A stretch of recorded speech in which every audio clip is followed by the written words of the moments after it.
सुनहरा मृग अंतिम सांस लेते हुए अपने असली रूप में आ गया था।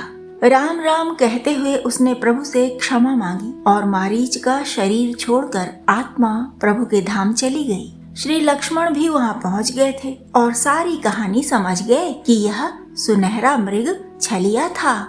कुटिया में माता सीता अकेली हैं। उनकी सुरक्षा की चिंता में लक्ष्मण जी के साथ राम जी भी दौड़ पड़े थे। कुटिया सोनी थी, वहाँ माता सीता नहीं थी। राम जी बोले, लक्ष्मण तुम्हें सीता को छोड़कर नहीं जाना चाहिए था। लक्ष्मण जी बोले, माता के आदेश पर मुझे जाना पड़ा भैया। मेरा मन भी नहीं कहता था कि आपके पास जाऊं उन्हें अकेला छोड़कर। फिर वे इधर उधर खोजते रहे। उस वन में सीता कहीं नहीं मिली तो पंचवटी से आगे बढ़े। सीता सीता पुकारते थे हमारे प्रभु, पेड़ों से पंछियों से इस तरह पूछते थे जैसे वे कोई साधारण से व्याकुल प्राणी हो। विरह का दुख था और पैर आगे बढ़ते जा रहे थे, बढ़ते ही जा रहे थे। लक्ष्मण जी भी पुकारते जा रहे थे, माता माता, भाभी माँ, भाभी माँ, सीता माता, माते माते, कहाँ हैं आप? चलते चलते वे दंडकारण्य पहुंच गए और उन्हें मिला पंख कटा घायल बूढ़ा जटायु अंतिम सांसें लेता हुआ। प्रभु ने उसे देखा और बहुत प्रेम व्यक्त किया। जटायु बोला, प्रभु रावण सीता जी को वायुयान में उठाकर दक्षिण को ले गया है। मैंने उनका स्वर पहचान लिया था, बहुत प्रयास किया पर मैं उन्हें रावण से छुड़ा नहीं पाया। रावण ने मेरे पंख तलवार से काट डाले और मैं भूमि पर आ गिरा। तब से यहीं पड़ा हूँ। आपकी प्रतीक्षा में मेरी सांसें रुकी थीं प्रभु। जटायु ने श्री राम की गोद में ही प्राण छोड़े थे। प्रभु ने जटायु का अंतिम संस्कार किया और भारी मन से वे आगे बढ़े। दंडकारण्य से चलते चलते पंपासर की ओर चले प्रभु। वहाँ शबरी नामक भक्तिन का आश्रम था। बूढ़ी शबरी के गुरु थे मतंग ऋषि। वे बहुत छोटी आयु की थीं तब उनके गुरु उन्हें छोड़कर चले गए थे और कह गए थे कि शबरी एक दिन तुझे मिलने स्वयं प्रभु यहाँ आएंगे। दुनिया भर के भक्त प्रभु को पूरी आयु खोजते हैं पर तू ऐसी भाग्यशाली भक्तिन है जिसे खोजते स्वयं प्रभु आएंगे। उस दिन की प्रतीक्षा में प्रभु की राह देखते हुए शबरी बच्ची से बूढ़ी हो गई थी। वह रोज अपनी कुटिया से बहुत दूर तक राह पर झाड़ू लगाती थी, इसलिए कि जाने किस दिन किस समय प्रभु आ जाएं, उनके पैरों में कांटे या कंकड़ न चुभ जाएं कहीं। वह रोज जंगली फल तोड़ तोड़ कर लाती, अच्छे अच्छे छांट छांट कर रखती कि प्रभु आएंगे तो उन्हें खिलाएगी। ताजे टटके प्रभु के लिए रखती और बासी स्वयं खा लेती। इस तरह राह देखती हुई बूढ़ी शबरी की कुटिया में एक दिन प्रभु श्री राम लक्ष्मण जी सहित पहुंच गए थे। उम्र भर की प्रतीक्षा थी। शबरी माता का मन मस्तिष्क उस प्रसन्नता को, उस खुशी को, उस आनंद को संभाल नहीं पा रहा था। वह भाव विह्वल थी। प्रभु को प्रणाम करती थी बारंबार। बेर तोड़ तोड़ कर लाई वह और सोचती कि कहीं प्रभु को खट्टा बेर न खाना पड़े। बेर चखती और जो मीठा लगता उसे प्रभु को खिला देती। भाव ऐसा बढ़ा कि विचार शक्ति ही खो गई। वह नहीं सोच पाई कि मैं तो अपने भगवान को अपना जूठा खिला रही हूँ। प्रभु राम तो उसके मन की स्थिति को समझ ही रहे थे और उसकी भक्ति से आनंदित हो रहे थे।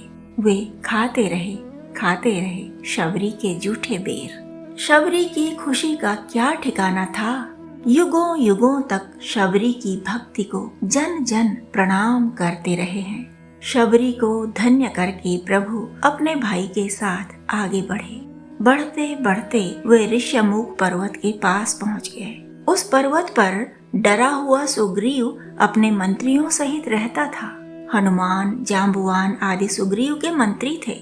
राम लक्ष्मण को पर्वत की चोटी पर बैठे सुग्रीव ने देखा तो बोला, हनुमान तुम जाकर पता करो ये दो तेजस्वी पुरुष बाली ने तो नहीं भेजे हैं कहीं। यदि बाली ने मेरी खोज में इन्हें भेजा है तो मैं कहीं और भाग जाऊंगा, यहाँ भी नहीं रहूंगा। हनुमान जी ने एक ब्राह्मण का वेश बनाया और श्री राम के पास जाकर बोले, आप लोग कौन हैं? प्रभु ने बताया, हम अयोध्या के वनवासी राजकुमार राम और लक्ष्मण हैं। मेरी पत्नी सीता का रावण ने हरण कर लिया है, लंका के राजा रावण ने।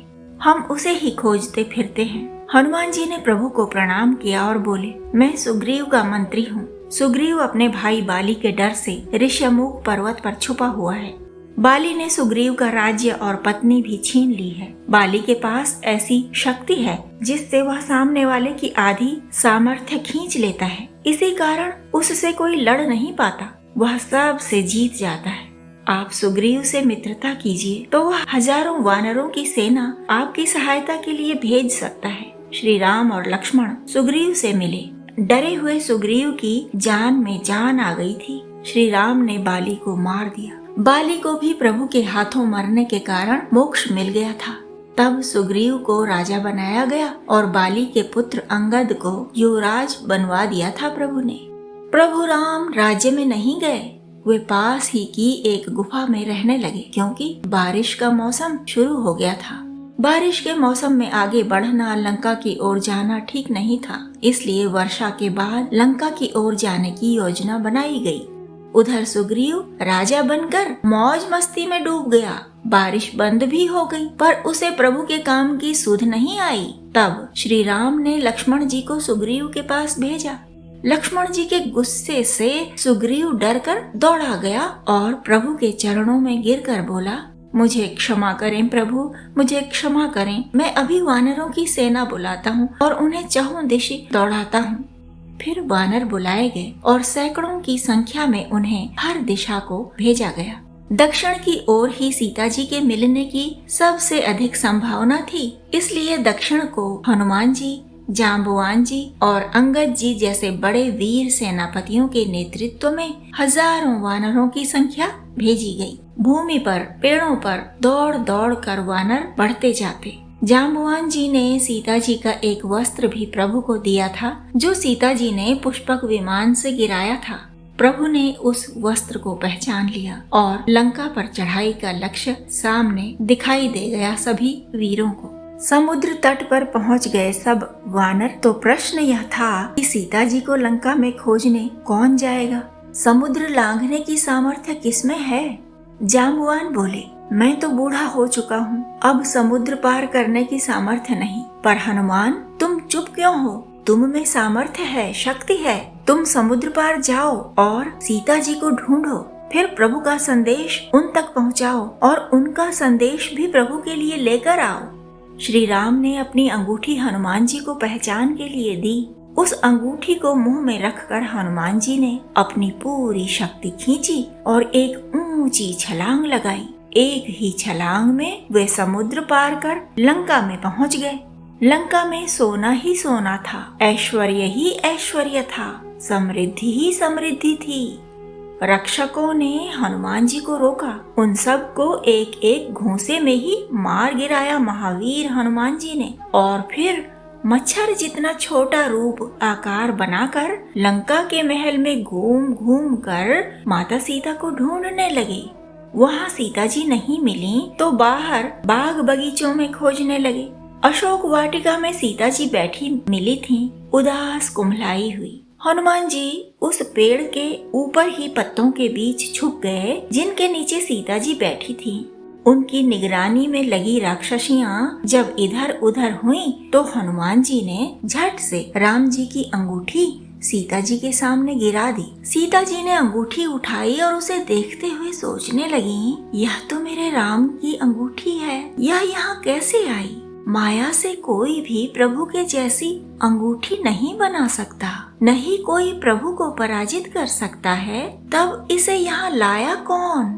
अब हनुमान जी पेड़ से कूदे और कहा, माता, मैं हनुमान हूँ, प्रभु का सेवक, आपके राम का दास। प्रभु शीघ्र ही लंका पर चढ़ाई करेंगे, रावण को मारकर आपको ले जाएंगे। यह संदेश देकर उन्होंने ही मुझे भेजा है। सीता जी ने कहा, मैं प्रभु की प्रतीक्षा कर रही हूँ पुत्र, प्रभु से कहना शीघ्रता करें, अन्यथा यह राक्षस मुझे मार ही डालेगा। सीता जी ने अपना एक आभूषण चूड़ामणि हनुमान जी को दिया और हनुमान जी माता का संदेश लेकर प्रभु के पास आ गए, वैसे ही छलांग लगाकर। सारी वानर सेना ने हनुमान जी की जय जयकार की और वे उत्साह से भर गए, खुशी से भर गए। फिर प्रश्न उठा, इतनी बड़ी वानर सेना सागर पार कैसे करेगी? तब नल और नील बुलाए गए, जो पुल बनाने की कला जानते थे। पत्थरों पर लिखा गया राम राम और पत्थर तैरने लगे समुद्र के पानी पर। इस तरह बनाया गया लंबा चौड़ा पुल बन गया। तो समुद्र के तट पर रामेश्वरम की स्थापना की प्रभु ने। बालू का शिवलिंग बनाया, शिव जी का अर्चन किया और अपने अभियान की सफलता के लिए पूजा की प्रार्थना की। पुल तैयार हो ही गया था, वानर सेना तैयार थी और फिर हो गई लंका पर चढ़ाई।